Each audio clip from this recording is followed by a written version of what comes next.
Hello, everyone, and welcome to Project Insights Project Management webinar. The topic for today is how to avoid meeting madness. Just a few things to note before we get started. All participants will be put on mute. However, any questions you have are more than welcome. Please go ahead and type those into your question box, which you can find on your GoToWebinar dashboard. And we will try to answer all of your questions during the session, but if we can't, we'll make sure to get back to you through email. Also, please note that this webinar recording and slides will be available within our Project Insight community.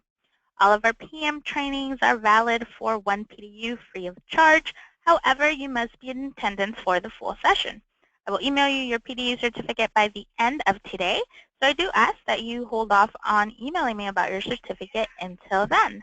And for all other PDU information, please visit our PI community. Type in PDU in the search, and you will find the PMI rules in an article called Webinars and PDUs.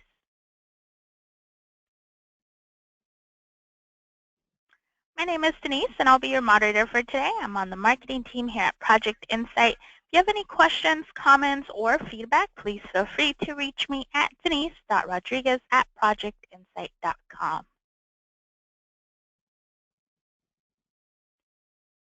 If you're not familiar with Project Insight, or a cloud-based project management solution, we work with two kinds of companies, those that are rapidly growing and need to scale the way they're managing their projects, and those who want greater visibility across their project portfolio, want more insight into the workloads of the resources, and want a better way to collaborate on projects among team members. If any of these sound familiar to you and you would like to learn more, please feel free to contact us via phone, email, or of course you can always request your free demo at projectinsight.net.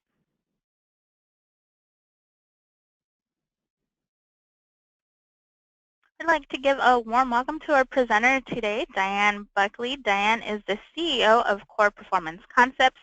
CPC helps companies by training team members in project management, PMP preparation, leadership, and business analysis. Diane has an MBA and a PMP and over 30 years of experience in the PM industry. Welcome, Diane. Good morning. How are you doing today? I am doing great, Denise, and welcome everybody. It's, December 14th, and we are almost to the end of the year, so welcome. Okay, we'll get, excuse me. Okay, so we're going to get started here.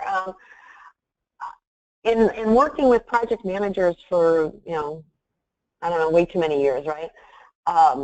We constantly hear that we are in too many meetings and we can't get our work done, and we have people that are on our teams that can't get their work done. And what we're going to talk about today is, what is that madness? Why is it so crazy? Why are we seeing so many meetings? And what can we do to help minimize those meetings or maximize the effectiveness of those meetings? So that's what we're going to talk about here today.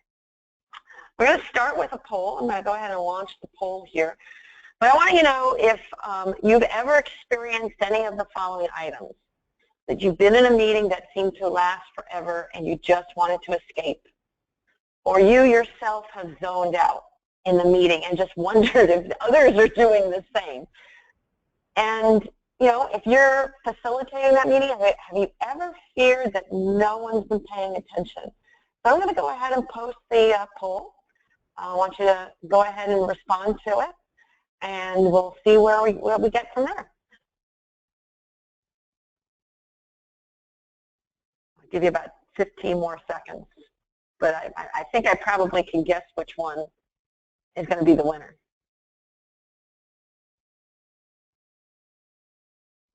Awesome, a couple more seconds here. All right, everybody, that's great. So let me share this with you. So what we basically have is 72% of you are saying all of the above. And then 14% of you are saying A, which is just in that meeting that just lasts forever. And what are you thinking at the point in time when that meeting is just going on forever? Are we thinking about other things that we need to do? Are we thinking about, when is this just going to end? Are we thinking of critiquing that facilitator on how they handle the meeting? We're thinking of a lot of different things. And what I want to talk to you today about is what can we do ourselves to say exactly what we mean quickly and succinctly, and make sure that we strategize those meetings so that they are as effective as we possibly can make them. And then finally, making sure that everybody is participating and paying attention. When we have virtual meetings, I know we've had these conversations before, I know that people are not paying 100% attention. I catch myself doing it many times. It's like you're on this meeting and then you say, oh, you know what, let me just go look at this one email. And you start looking at that email and you realize 3 minutes later that you hadn't heard a darn thing that was being said on that conference call you were on. And we ourselves are guilty of that. And if we are guilty of it, then everybody else that's on that meeting is guilty of it. So why do we do that? And part of the reason is because we get on these meetings and we don't feel like we're ready to participate, or it's not our turn to participate, or I'm not 100% focused on what the conversation is. And we as project managers can help fix that. We want people in our meetings to be totally engaged, whether they're physically in front of you or remotely in front of you. And this particular presentation, if you want to find a good book, it's called Say It in 6 by Ron Hoff, and it was adapted from, this presentation was adapted from that, and I've taken what he says in his book and kind of applied it in more terms that will be applicable for project management and project management activities. So I hope you find some valuable tips from this session, and we'll go from there. So the first one I wanted to talk about was we talk too much. I tell people a lot of times, I've been doing these webinars, and I like the 1-hour webinars, because they are fairly succinct, and it's not 6 minutes, but it's within an hour, and we've got to basically get our point across. But people just tend to talk too much. And too much from the perspective of we add things into our conversation that really don't apply. I also chuckle with people like, I've written a couple textbooks, and I know people that are good at writing, more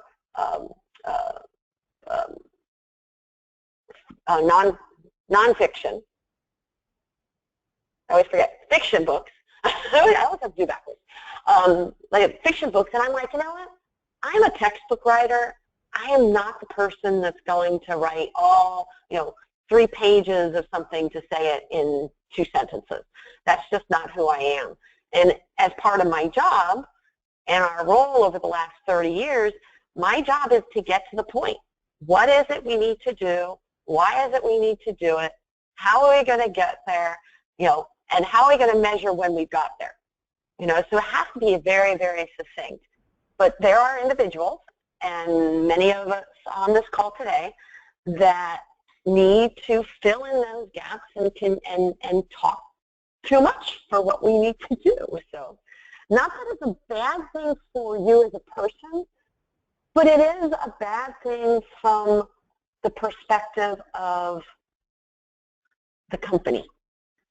And when I talk about the perspective of the company, it's the dollars and cents. How many people on this call today are responsible for delivering on revenue for your company? And I challenge all of you, you all are. We are all responsible. As a project manager, our job is to deliver projects. Those projects are either reducing costs, those projects are either implementing new clients, those projects might be creating new products. But it all comes down to dollars and cents. And the more effective we can deliver on our projects, the more profitable the company is. So when we think about meetings, think about the cost of the meetings you have. And if you're having 2 meetings a week with 5 people or more in them, and let's say they're an hour-long meeting, you know, let's say the average cost of each person is, you know, let's keep it simple, $100. So that's $500 per meeting times 2. It's $1,000 a week we're spending on meetings. So the question I would ask is, are those meetings being effective? And that's really where we want to take this. How do we make meetings more effective? How do we stop the meeting madness? So here's a question for you. And you can post some comments and things into the question box on your banner. Could you get your meetings down to 10 minutes or less? Think about what the world would be like if you can get your meetings down to 10 minutes or less. Could you do it? And if you could, would that improve your ability to get the work done? So visualize that. You hold a meeting, you get together, whether it's face or just remotely, get together, you get on the call, you get your business done, you get off the call, and we're off and running. Wouldn't that be a wonderful, wonderful environment? And Denise, I'm kind of I'm talking a little bit too much to give you guys some time to put some questions into the question box. So any comments or questions at this point, Denise? Yes, we do. Let's see. It says having an agenda helps. Send your meeting agenda in advance. Hold only a stand-up meeting. I like stand-up meetings. That's what we do here at Project Insight sometimes. Got it.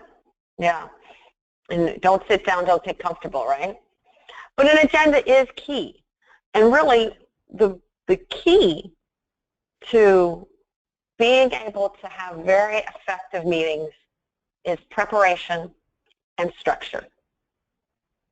And when you have preparation to the point of putting together an agenda, and it's more than just the agenda. We're going to talk about that a little bit more. It's more than just the agenda.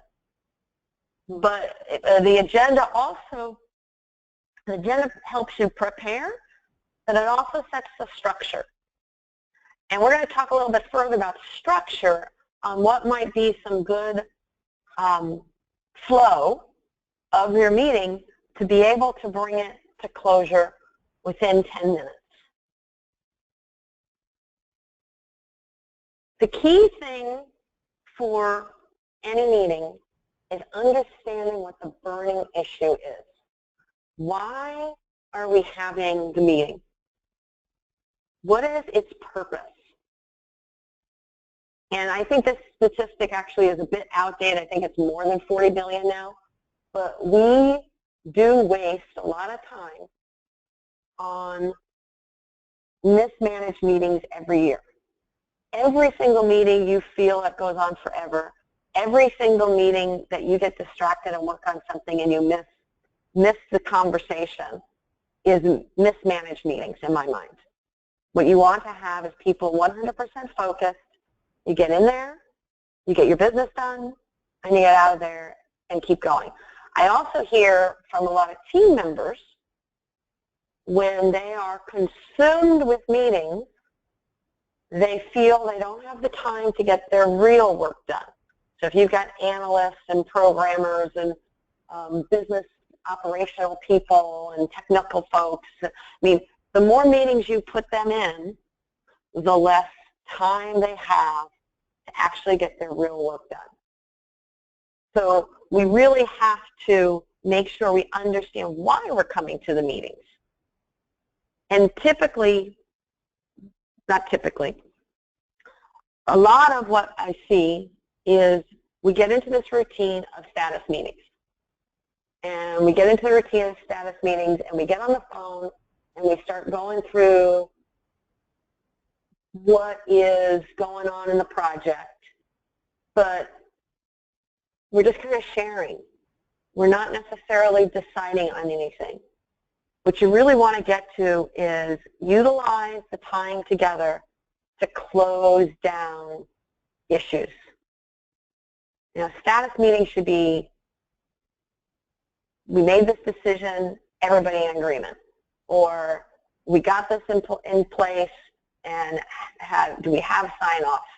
And if not, if there's any issues, let's discuss it and let's move on. You know, really making sure we have the burning issue that needs to be addressed. And I kind of don't even like the term status meeting anymore. It really just needs to be, you know, it's not even status. It's really about action. It's the project actions that need to take place that you need to get together and make decisions on. So who are the types of people out there that do deliver their meetings in less than 10 minutes? You know, you might be sitting here saying that, I don't know how we can do that. I mean, we constantly have meetings, and we fill up time and everything else. You know, I don't know how we can do that.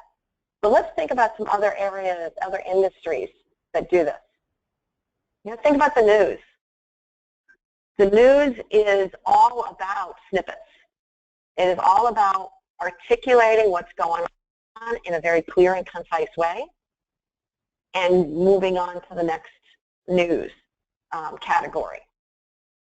Toastmasters. Any of you have been part of Toastmasters? Toastmasters absolutely is a proponent of short, succinct communication to get your point across and to move opinion. And well-renowned executives like Warren Buffett, his annual meetings are less than 10 minutes because he says the value of the meeting isn't about me up there speaking. The value of the annual meeting is about everybody participating and interacting together and learning from each other. It's not about me up there talking. Going back to our first comment here about we just talk too much, you know, blah, blah, blah, blah, blah. Whenever I hear that, I think of Charlie Brown, you know, the teacher that's going blah, blah, blah, blah, blah. So there's people that can do it. And I challenge each of you to figure out how you can shorten your meetings to allow them to be less than 10 minutes. So why less than 10 minutes, though? There have been some studies of senior executives in organizations that they get interrupted every 5 to 6 minutes. And literally, I'm on the phone here for what, 19 minutes, and I got at least one phone call come in. I have blocked my Skype, you know, so that it doesn't interfere with me while I'm on this conference call. You know, so I agree. I think we do get interrupted every 5 or 6 minutes. So our attention span is much shorter without getting distracted. So we need to be able to get in there, articulate, and get out within a short period of time, because then I can get that person's focus. If I recognize that they're going to get interrupted in 5 or 6 minutes, I better be prepared. I better be able to articulate what I'm trying to say and be done in 5 or 6 minutes. We also can't be asking, and I did the little math calculation with regard to the amount of money it costs us to have hour-long meetings twice a week. But think about the cost if you have to pull in some senior executives. It's not $100 an hour. It's a significantly higher amount of dollars per hour. We have to make sure that we are being sensitive to their time. So if you have to ever report up or get a decision made by somebody senior to you, You better think about how to shorten up the discussion so you can provide them the facts and have them help provide guidance or decisions for whatever you need their input on. You can't sit here and expect them to be sitting in on an hour-long meeting. They're not going to be able to do it. So the better you get at being able to put your request in a very concise manner, the more likely it will be that those senior executives will show up at your meetings. And again, most of what we say isn't important. So we really have to pick our words, choose what we want to say, get to the point, and make sure that everybody understands what we're trying to accomplish. I'm going to stop right here and see if there's any questions at this point in time. Yes. Let's see. So Peter is wondering if the examples, I guess, from the previous slide, aren't those one-sided events? How do you get a two-way dialogue to go quickly? Awesome, awesome question. And we're actually going to go over that in a second because I'm going to go over the structure for keeping it short and sweet. So give me a few minutes and we'll get to that. Any others, Denise? Yes. How do you tell people that they're going down the rabbit hole, especially those people who seem to need to think out loud to get a concept? That's a good point. You know those people, probably. And we're going to talk about this in the next section here because it's all about preparation. When you know you need some individuals in a room and you know that two of them do need to, let's just, use that example. It's a great example. Think out loud. You know what? Maybe it warrants a smaller group session that allows that person to think out loud with a much smaller group. Then you make that summary and present that as part of the presentation to the larger group. And we're going to continue to have that conversation here shortly. And I'll take one more question, then we'll move on because I think that's where everybody's questions is going to the structure. So we're going to get there in a second. So one more question, Denise. And here's another one. As everyone has different personalities, how do I ensure that I'm able to connect with each person? Some believe that the person is rubberish, others say let's listen, and some are really interested. What is the best strategy to keep everyone involved? Gotcha. Okay. And again, these are all awesome questions. And I think as part of it, I think I'll be, if you can remember those couple questions, Denise, or jot them down, that would be great. We'll definitely hit those in the steps in the structure that I want to go over next. So this is awesome. You guys have a right sense here. And it certainly sounds like we all struggle with these meetings. So here we go. If you have a meeting that has more than 2 or 3 burning issues to address, you've got too many things on the plate. Okay? We got to think about it. One burning issue, less than 10 minutes. Okay? Really try to make sure, stay extremely focused on what it is you're trying to accomplish. Okay? I have a meeting coming up in another hour here, and the burning issue is the fact that the client needs to make a couple decisions on a couple change requests so that we can meet a delivery date. That's my burning issue. So we've done our prep work, and we're all ready to go, and I'll explain to you what that prep work was. And the meeting should last no more than, in this case, it probably won't last more than 30 minutes. The goal is 10, but sometimes they do take a little longer. But the goal is to try to keep it very, very focused. Okay, so the burning issue is key. What is it we're trying to accomplish? Make sure that's extremely clear. Then the next part is an overview, and I'll go through that a little bit more detail. The next step would be make sure the idea is tangible. Make sure we're articulating it in tangible form. Explain the payoff, and then get that interaction to be able to close. And like I said, 10 minutes or less would be ideal, but I recognize that it takes, it is people who have to get used to this concept, and it's going to take a while for them to get used to this concept and be able to come prepared. So the burning issue, we should only have meetings for burning issues. If you don't have any burning issues, why the heck have a meeting, right? And we should be able to articulate the burning issue in about 30 seconds. So let's use an example. My burning issue is that as an organization, we spend too much time in meetings, not allowing our team to get their work done outside the meetings. Didn't take me long than a handful of seconds to say that, all right? What you want is people around the room saying, yes, I agree with you. We all should agree on those burning issues. If there isn't a burning issue, then why have the meeting? If you have a burning issue and somebody doesn't feel tied to that burning issue, then why have them attend that meeting?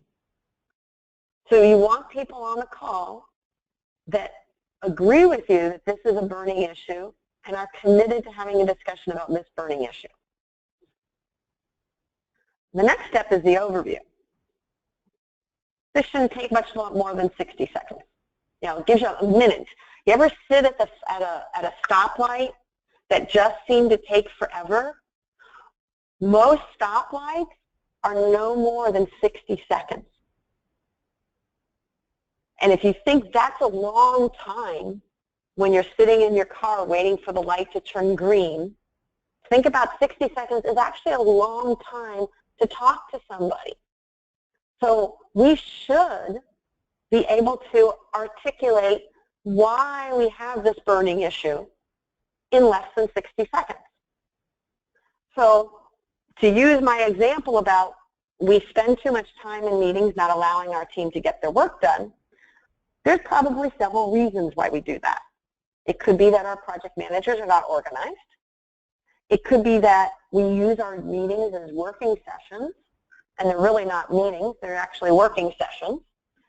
Or we just have way too many projects, and we just fill up our day with project meetings, and we're not being effective because we have too many projects and the capacity is not there. Or maybe our staff can't talk to customers without supervision. Again, taking 60 seconds to articulate why do we think we have that burning issue. Now, this takes preparation by you. Talking to individuals, knowing what's going on your project, understanding what's happening with each of the individuals in your project, and be able to articulate why we're having this burning issue. Now, the person that asked earlier about what about the person that needs to talk out loud? Well, knowing that, you're probably going to want to have a little bit of shorter discussion with that person in advance so that you can articulate the reasons why before, put those together before you actually go into the meeting. So that when you get into the meeting, you're not having that individual talk out loud to walk through it. You know those individuals. You know how they respond. So it does take some preparation. But the cost of you and one or two others having a 15-minute conversation is still less than having that person talk out loud for an hour with 10 people in the room. You got to think about the return on investment. And you have to walk into the room with your assessment of what that root cause is. And it doesn't mean that it's only your assessment. You should have gotten some feedback and have a good justified reason for this is our assessment of the root cause. And in my particular example, I'm going to use my root cause is because the project managers are just not organized. And I should be able to articulate that in the meeting in less than 60 seconds. The next part is a little more difficult and takes preparation. And it should be done in about 120 seconds. 2 minutes you got here. The idea in tangible form. What is your recommendation? Provide the facts, not the feelings, and provide tangible evidence. I actually had this happen to me the other day where my client, we've been frustrated with the time it takes to get our development work out of the engineering group. And the client is frustrated with that as well. The client is losing confidence that we can deliver. And I presented that to one of the senior managers. And his immediate response was, well, give me an example. And I was able to articulate, I said, on this client, here's the 8 cases that we put in anywhere from 2.5 weeks ago to 5 days ago. They are still not done. My project manager is having to review and research and track these down every day, every other day, which is wasting her time. And they're still not done. So there's a problem, right? I'm not telling you this is how I feel. This is a fact. And we, on the phone, we basically said, here's the 8 cases. We looked at them, and then it became very obvious that there was a problem.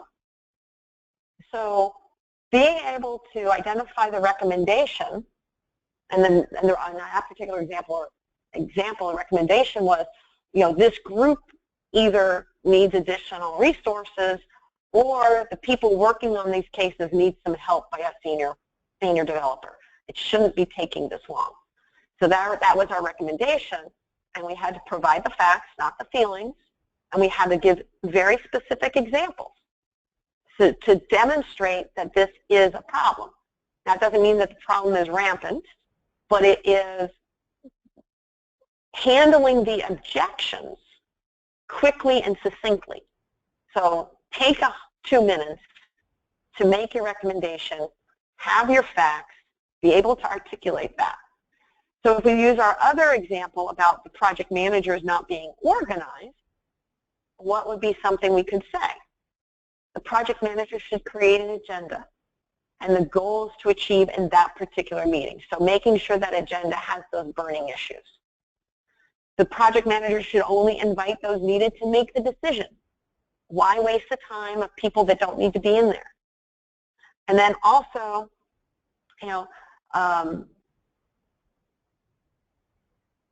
well, I take that back. Yeah, make sure we only have the people in there to make that decision, which means that the project manager has to do legwork in advance.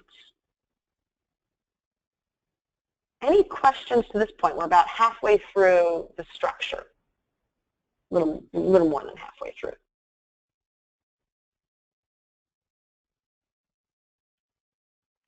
Well, I'll keep going and we'll have time. Oh, okay, go ahead, Denise.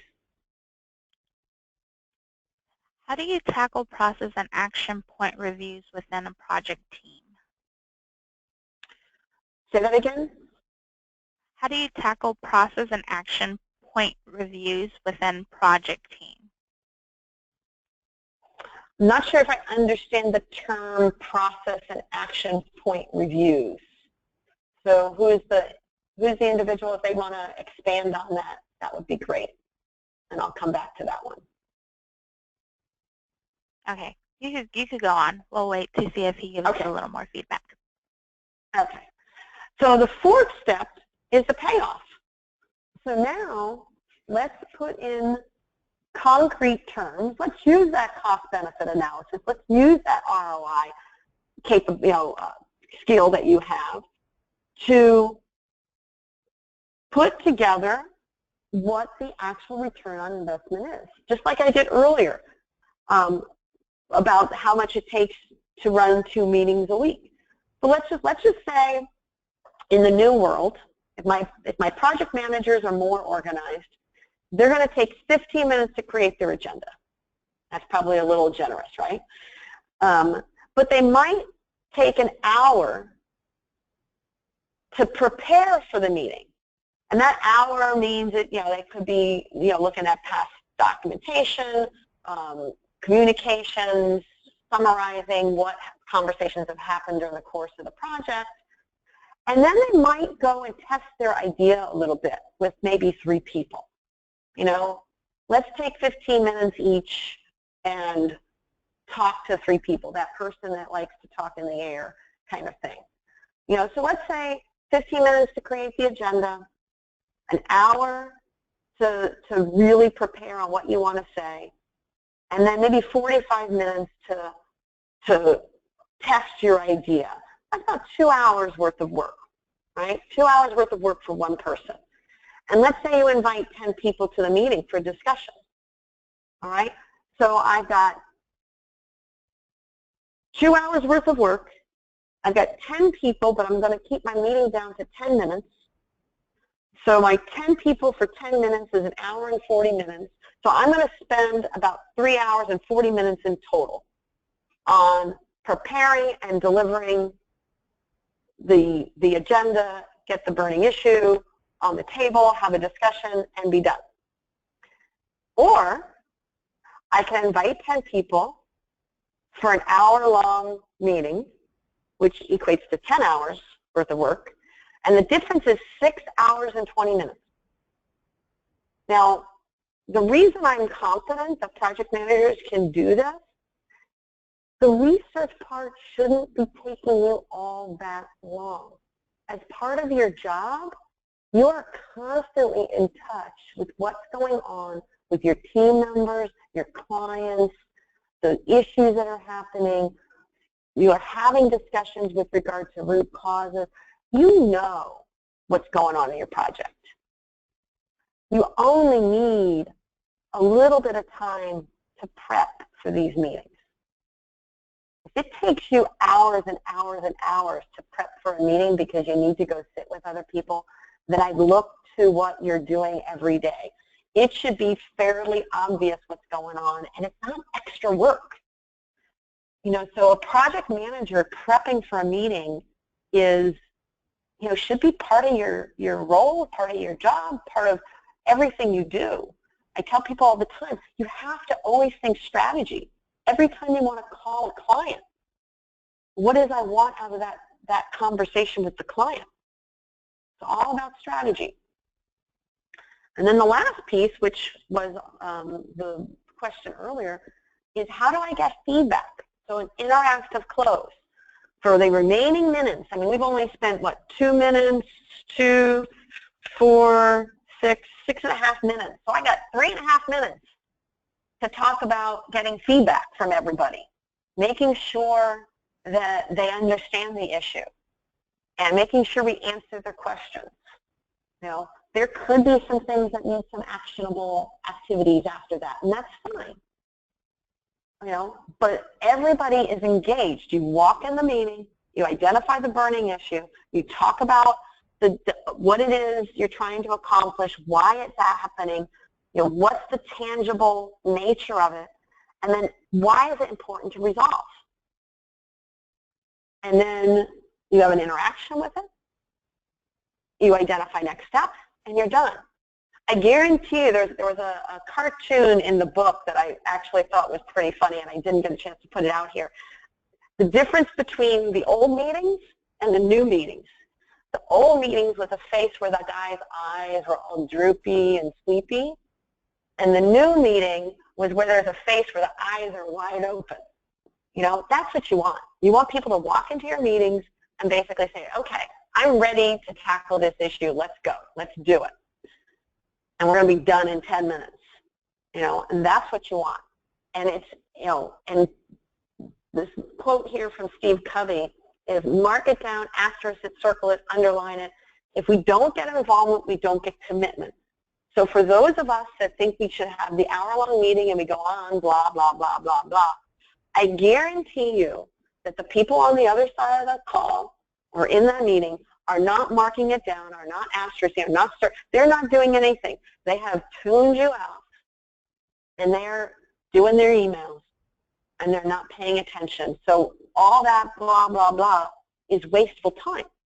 So it's worth it to me to have a very prepared meeting and get in there and get out, and people appreciate it. So with that, I think it is time to have some questions.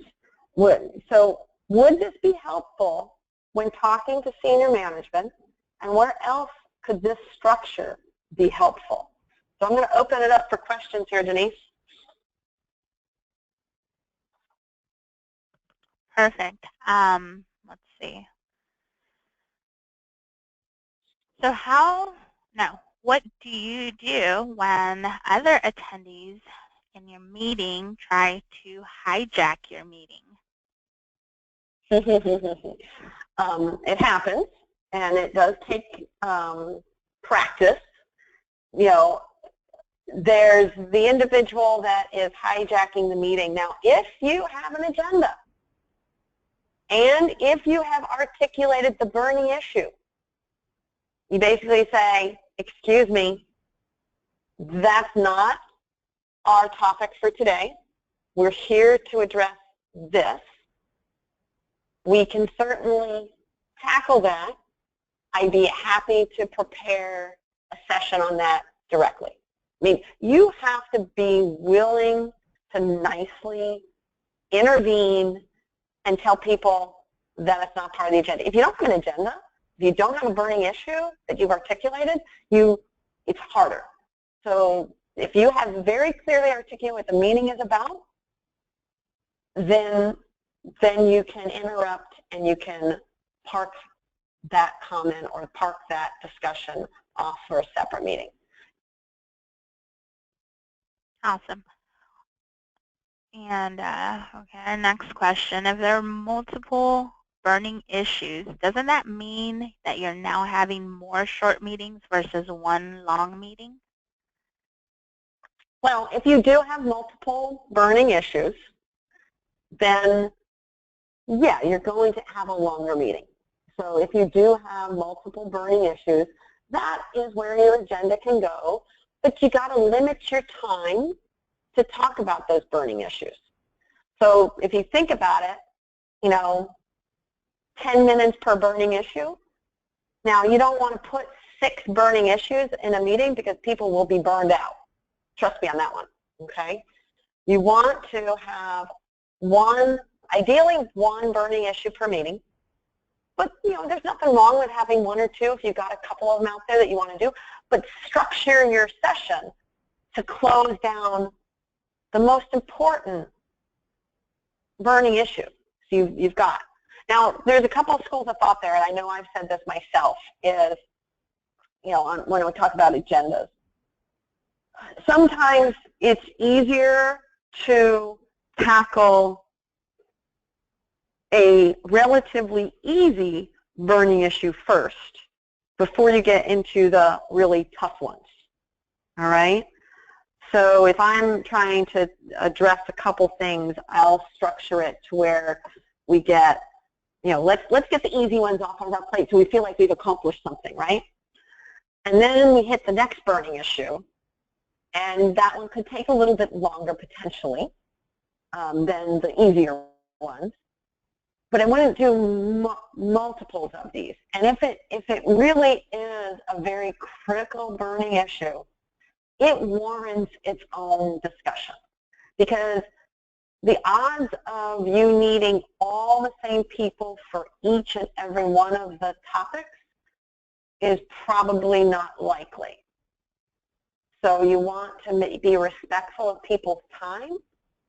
And I would like nothing better, and I know it's hard. I know it's hard. I would like nothing better than to see more 15-minute meetings on my calendar than 8 hours worth of hour-long meetings. If I could have 8 15-minute meetings, that would be make me much happier than seeing 8 hour-long meetings. So that tells me I have, 2 hours worth of meetings, and the rest of the day I can get work done. That's where the goal is, guys, is to be able to confidently schedule 15-minute meetings to handle burning issues. Next question. Here's a comment from Peter. He says, this technique might be useful for holiday dinners with the family too. Excellent. Excellent. All right, here's another one. Is there any place for a regular status meeting? If not, how do you ensure your team members are communicating their burning issues to you? That's a very good question. And when you think of a status meeting, right now I'm managing about 10 project managers at this one company right now. And I do one-on-ones with them at least once a week. It allows them the opportunity to give me their burning issues, update me on what's going on, talk about some of the things that I want to encourage and reinforce with how they're managing their project. I might be repeating myself from session to session with each of the individual people, but I find that's much more effective than me having a staff meeting where you pull the 10 people in and you talk about 20 different things all together, and maybe half of them are applicable to everybody. It's much more effective if you're, so if you think about it for managing people, if you have that one-on-one, because I know for a fact on the one-on-ones they're paying attention. It just means I have to repeat myself a little bit in order to have better communication with them. So take that to status meetings, a project status meeting. We talk about statuses of basically saying, and this is a PMI way, right, of what did we accomplish last week, what do we have to do this week, and what didn't we accomplish that we have to catch up on, kind of thing. Now, to a certain extent, what we accomplished last week is not a burning issue. But what we didn't accomplish last week could be considered burning issue, right? And what we have to accomplish this week could also be considered a burning issue. So if you want to kind of turn your status meetings into 2 agenda items, this is what we didn't finish, and have a discussion about what we didn't finish. And then now here's the stuff that has to, without a doubt, be done this week. Those are burning, and make sure that people are all committing to it. And so you're still kind of using the same structure, but it's all about strategizing what you want to accomplish in that meeting. So if your status meeting is about making sure people know what needs to get done, okay, fine. If your status meeting is just to say, hey, we did a good job last week, great job, everybody, and then let's just talk about other things on the project that have no direction, then it's not good use of time. I think that answers the question. All right, well, let's keep going. Some great questions, and we are getting close to we are almost to the end of the year, and we're planning on starting our 2017 calendar. So please feel free to throw into the question box ideas for topics for 2017. We look forward to providing those to you next year. Okay, so let's just talk about the shift. What does this mean? The preparation is on you. There was a interview with Woodrow Wilson many years ago and say, how long does it take him to prepare a 10-minute speech? And his response was, it takes me 2 weeks. For me to talk and get things concisely into 10 minutes, I need time to prepare. The next question was, well, how about a 1-hour speech? He says, probably need a week. And then I said, well, what about a 2-hour speech? He says, I'm ready now, because I can talk for 2 hours, but because I don't have to think about what I'm talking about. But if you want me to be concise and deliver a message in 10 minutes, I need time to prepare.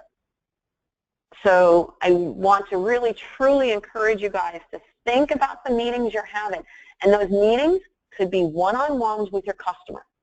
I had one of those the other night. I had a call the client.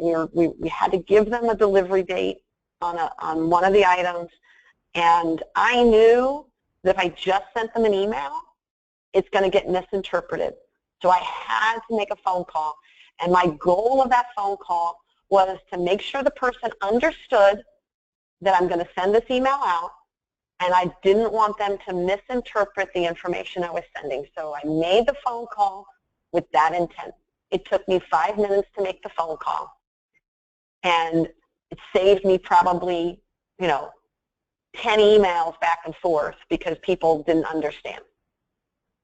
So that little bit of preparation, that little bit of forethought will save you in the long run. So make sure, the whole intent of today's session was to basically help you say exactly what you mean quickly and succinctly. And I want you to be strategizing for every meeting. And if we shorten up these meetings and we are very clear with regard to what the intent of the meeting is, then people will come to discuss it. They may not come prepared, but they will come to discuss that issue and stay very focused on it and bring it to closure. All right, last couple questions, and I think we're good for the day here, Ms. Denise. Yes, we are. Here's one. How would you apply this meeting concept to Scrum meetings, like sprint review and planning meetings? Okay. Well, let's take planning meetings. Okay. First question I ask, what are we trying to plan? It has to be broken down into what are we trying to plan? If we're trying to put together the schedule for a project, okay, that's a planning meeting, but you should come prepared to have an outline of what that schedule is going to look like and allow people time to critique it. Again, you still have to time box it.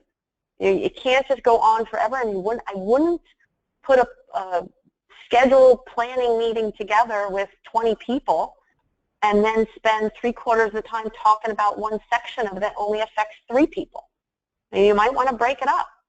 You can still do a whole day session, but have people come in and out for the pieces, and then at the end have everybody review the final result. The goal is to not have people sitting and just twiddling their thumbs, because they will get distracted on something else and then they won't pay attention at all.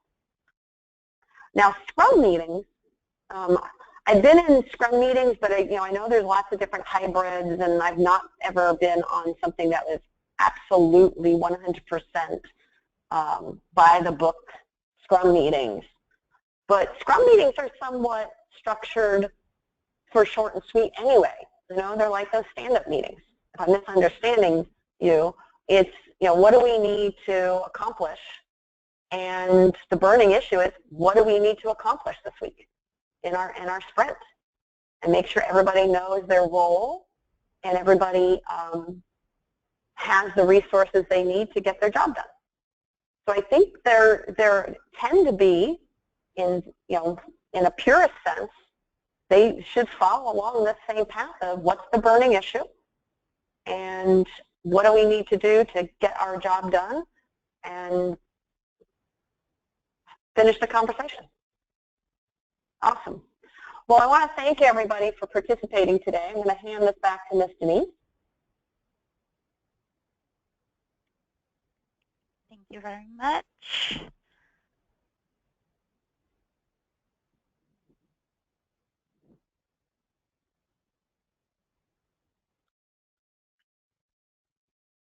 All right, guys. So, as Diane had said earlier in the webinar, stay tuned for our upcoming agenda for 2017. If you have any awesome ideas on any of these topics, feel free to email me, share them in the question box, and I know Diane and I will be keeping a close eye for that. For those of you that attended today, there's a special promotion brought to you by CPC to continue improving your project management skills. They're offering a 10% discount for their online courses, so go ahead and check them out today. I'm going to copy and paste that link into the chat box to make sure that everyone gets it.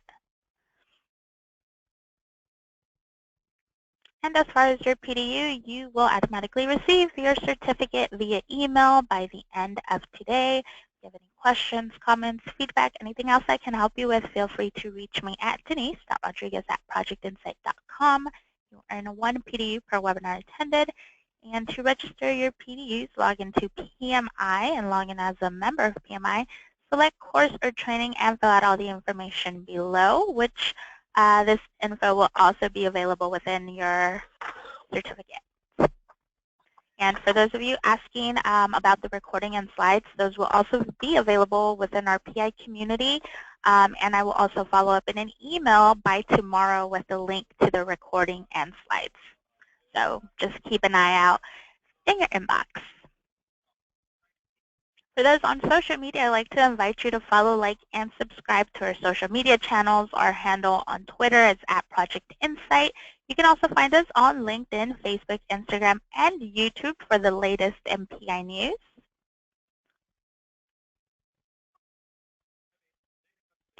And in our Project Insight community, you'll find many more videos and webinars for you to watch and learn from. All of our previously recorded webinars from this year are all there. If you have any questions, feel free to hit me up, send me an email, and I'll be happy to help you and direct you to exactly where those are. But in any case, just stay tuned for the project management, IT methodology, and agile leadership and product trainings. Those are all coming back next year. And I think that is all we have for you today. So thank you, Diane, for an awesome, awesome year of project management concepts and topics. I think we all learned a lot, and we have very, very loyal attendees who are very awesome and here with us twice a month and sometimes even more. So thank you guys so much for your support and for just, spread out the word. Tell your colleagues, tell your friends about these things. They're free, so we all like free things.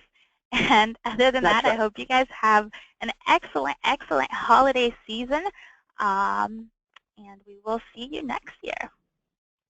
Yep, see you next year, and thank you everybody for participating all year and for the last several years with us. So again, have a wonderful holiday season, and we'll see you next year.